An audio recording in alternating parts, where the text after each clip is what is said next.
As you all know, the Prime Minister, Shri Narendra Modi, has been on a visit to France from the 10th to the 12th of February at the invitation of President Emmanuel Macron. This visit follows unique reciprocal gestures of the leaders being chief guests at each other's national days in recent years. President Macron had visited India last year at the 75th Republic Day on 26 January as the chief guest, and prior to that in 2023 Prime Minister had visited France on Bastille Day in the month of July. The current visit of the Prime Minister has two components. As you are aware, he was here to co-chair the Artificial Intelligence Action, AI Action Summit in Paris yesterday. And then there was a bilateral component to the visit, both in Paris and in Marseille yesterday as well as today. The last couple of days have been packed with a number of engagements, and let me take you through a brief overview of his activities here, and then I'll give you a run-through of some of the substantial outcomes that we have seen during this visit. On arrival in Paris on the 10th of February, shortly thereafter, the Prime Minister attended the dinner being hosted by President Macron in honor of the visiting heads of state and government, leaders of international organizations, and the CEOs of tech companies attending the AI Action Summit. On the following morning, that's yesterday morning, Prime Minister and President Macron co-chaired the AI Action Summit. Prime Minister addressed the plenary session. There's been a detailed press briefing on this yesterday itself in Paris, so I won't go into the details of that. On the bilateral front, the Prime Minister met with the President of Estonia, President Alar Karis, and also with the Vice President of the United States, His Excellency J.D. Vance. Following the AI summit, the bilateral component of the visit started with the two leaders jointly addressing the India-France CEOs Forum, which saw the participation of leading businesses from both countries in a variety of areas, businesses from the sectors of aerospace, defense, innovation, energy, infrastructure, agro-processing, and consumer goods were represented in the room. The Prime Minister acknowledged the key role being played by business leaders in both countries in bringing our two countries closer together and promoting our bilateral relations. He gave an overview of the next generation of economic reforms that's being pursued in India,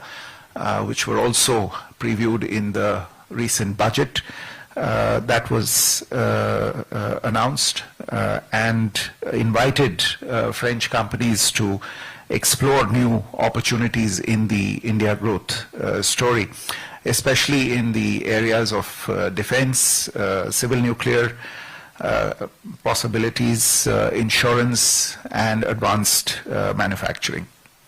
Yesterday evening, after the CEOs Forum meeting, the two leaders traveled together to Marseille in the French presidential aircraft. It's an exceptional gesture by President Macron, and in fact emblematic not only of the deep personal trust between the two leaders, but also of the remarkable confidence that they have in each other, and that really characterizes the relationship as well.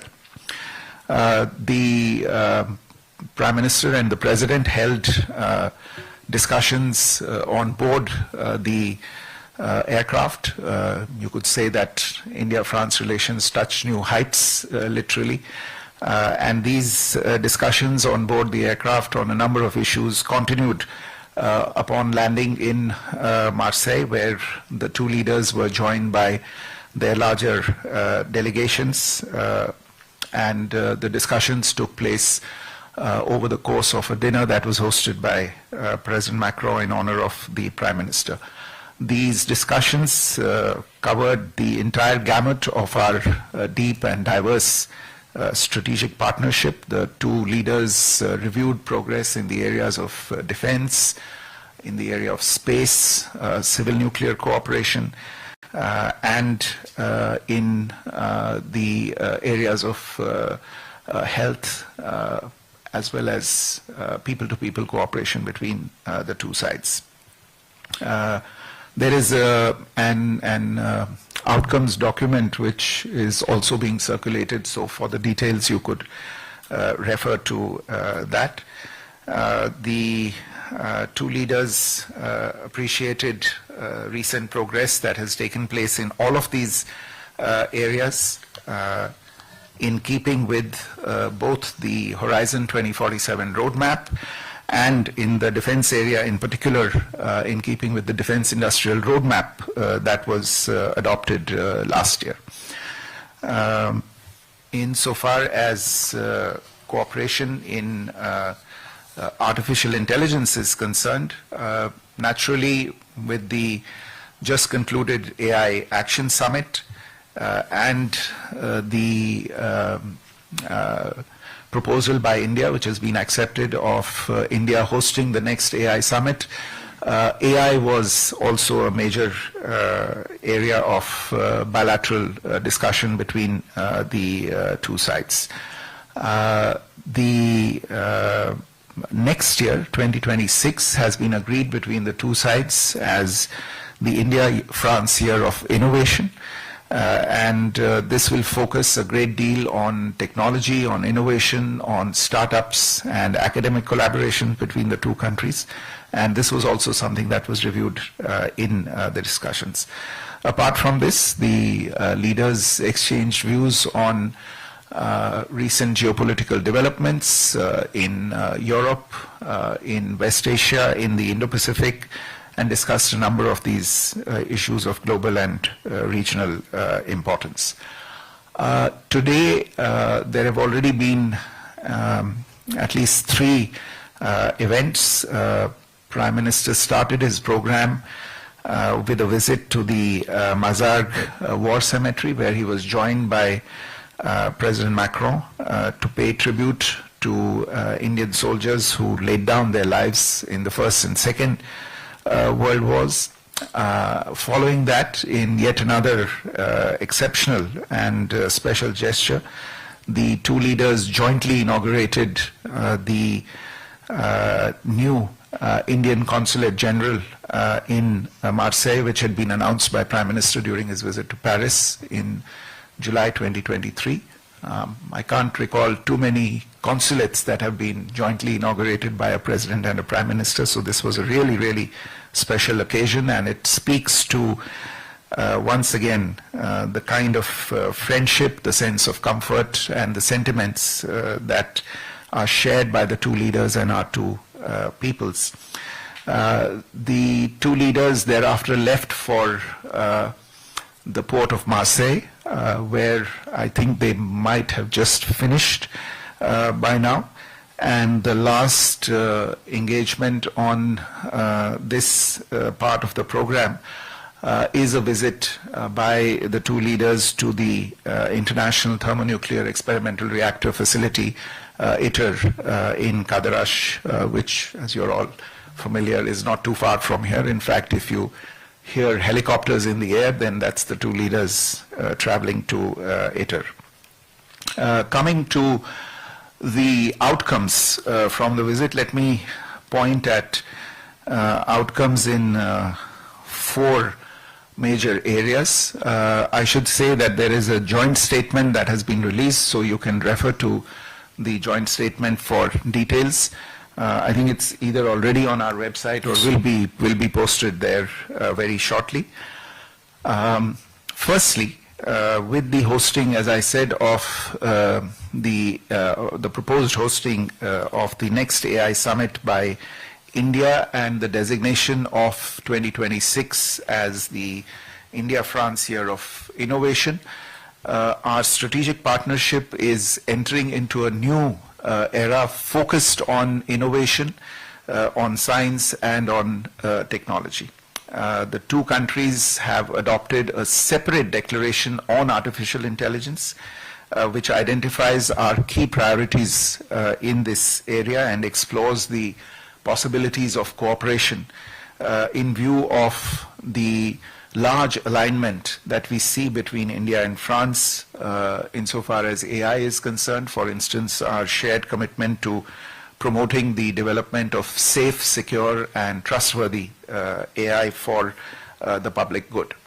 At the CEO's forum yesterday, the two leaders also launched the logo of the India-France Year of Innovation in 2026, and I would encourage you to take a look at the logo that has been agreed, which represents, in a sense, the synergy between India and France. There were also outcomes in the areas of digital sciences and startup collaboration, which are contained in the list of outcomes that is being released separately.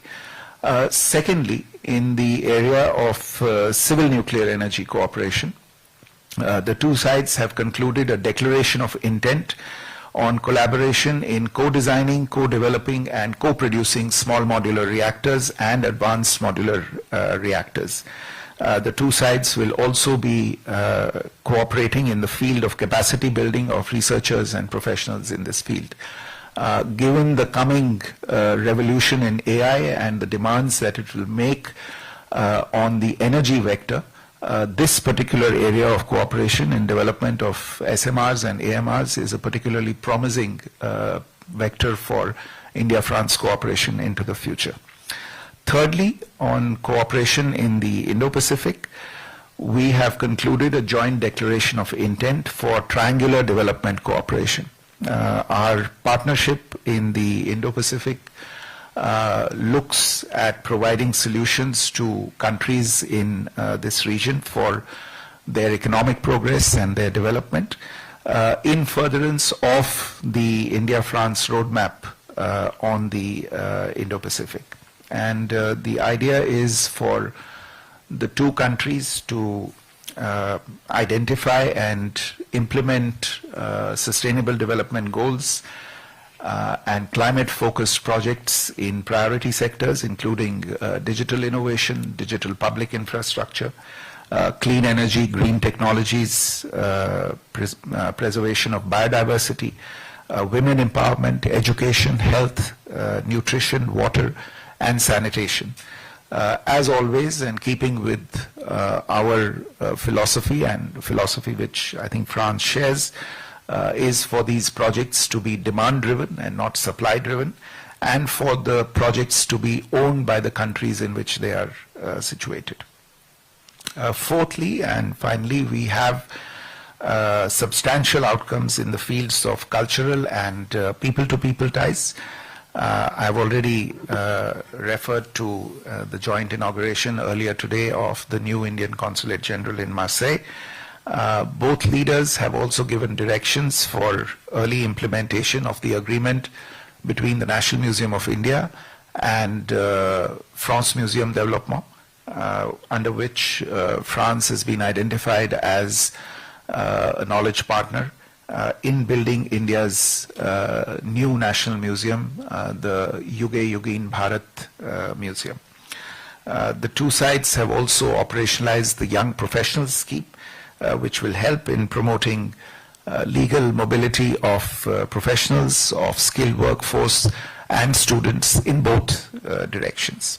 As I said, a joint statement has been adopted, and this, together with the bilateral artificial intelligence declaration and the list of outcomes, is available to you or will be made available shortly.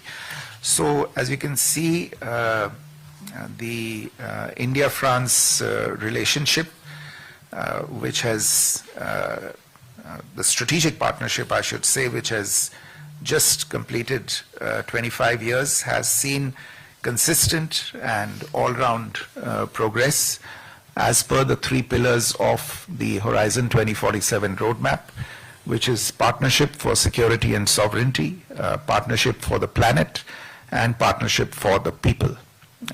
This ongoing visit has further solidified our long-standing partnership in the strategic areas of defense and security, space, civil nuclear cooperation, economic cooperation, and has laid down the markers for its diversification into newer areas of critical and emerging technologies, of innovation, renewable energy, environment, health, education, and culture, and has played a major role in further strengthening the already exceptional bonds that exist between our two countries and between our two peoples.